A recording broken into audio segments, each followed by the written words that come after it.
Good morning.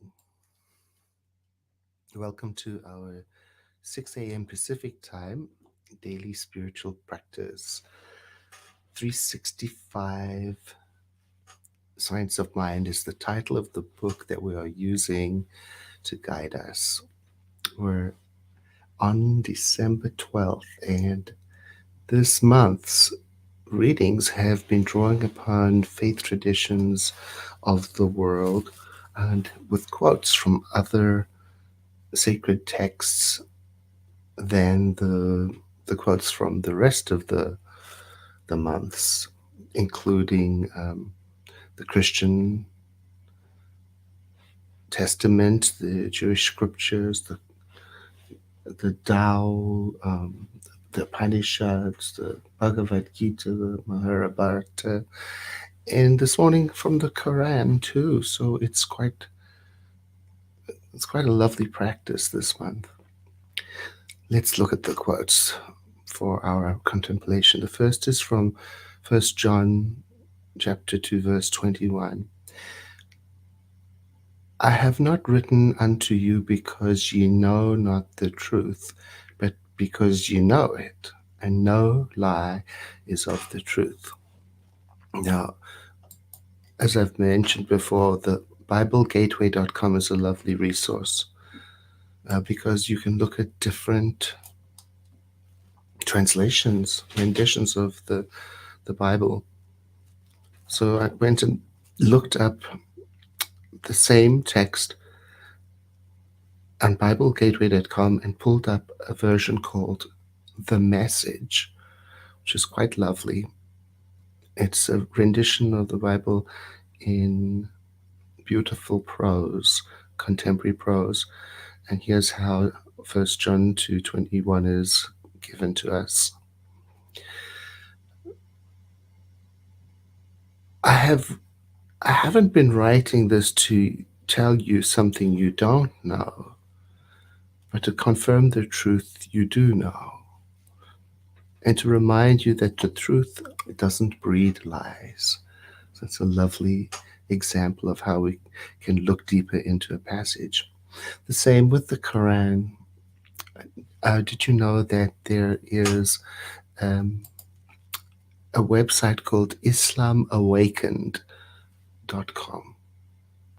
And you can do the same thing. You can look for a verse of the Quran and look at the generally accepted English translation plus all of the different historic translations, one after the other, to get a close feeling of the meaning of the text. So the text being quoted here is, "This is God your Lord. All power is his, but the gods ye call on beside him have no power over the husk of a date stone." So I looked up a few versions of that. Here, for example, is one. This is God your Lord. Sovereignty belongs to him, while those whom you invoke beside him do not even control as much as the skin of a date seed. So you can see the sense of the meaning.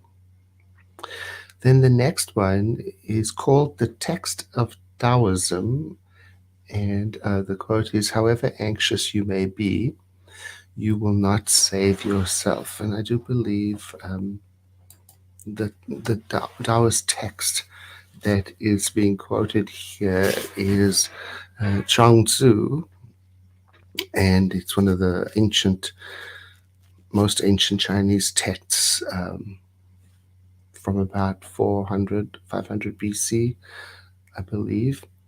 And what's important about this particular text, whereas a lot of the earlier texts um, emphasize morality and correctness and duty, this one has emphasis on freedom and going with the flow. So those are the three quotes that Dr. Holmes gives us today. There is no power, presence, or person outside the divine. The divine not only is, it is one. Our text from the Quran says that a belief in any opposite to the one has no power, even as darkness has no power over light. The divine is light, and in the divine there is no darkness. To believe in the light is to dispel the darkness. A knowledge of good overcomes evil.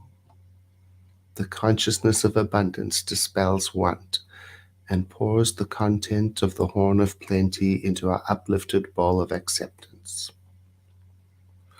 The text from 1 John tells us that there is no lie in the truth. The truth never contradicts itself. It never denies us our good. It evermore proclaims the divine presence in everything, through everything, and around everything. If the divine is allness, then there is no otherness. The Taoist text tells us that anxiety will not help us because anxiety is an unbelief. I want to pause here and say, whereas that is a very inspiring idea, what's missing from the reading here is any advice for us how to deal with anxiety when it arises, because it's a very normal, natural human condition. So we must be careful here and read this with a mature understanding that our anxious thoughts, our fearful thoughts, our sad thoughts cannot be swept away. They must be dealt with appropriately, and sometimes that means with the assistance of somebody who is skilled in unpacking anxious thoughts. And we can work, Dr. Holmes tells us, in tandem with, in cooperation with professionals in the field of mental health, in the field of physical health, medical health, when we are doing our spiritual work. So our work, all of the fields of health and wholeness are complementary. So yes, while it is true that anxiety is not useful, what is missing is how do we embrace our entire human experience and not dismiss those parts of us that are difficulty or difficult. Okay, let us go to the affirmative part. I know today that the truth is in me, because the truth is the living spirit and it is everywhere present. As I dwell upon that which is true, it makes me free. It guides me from within and relieves me of the burden of care and anxiety as I dwell upon the living spirit within me. I become patient and kind and accepting of my whole entire self. And in this moment of spiritual practice, every form of fear and every sense of burden is dropped from my awareness, so that as I move about the day to day, I walk lightly, joyously, kindly, beautifully.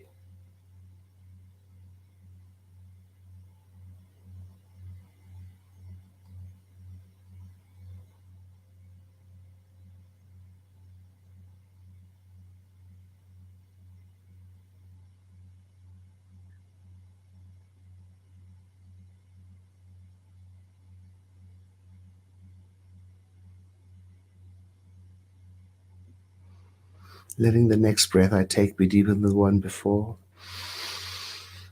I begin to take in the space that I am in, preparing myself to embrace what the day has for me.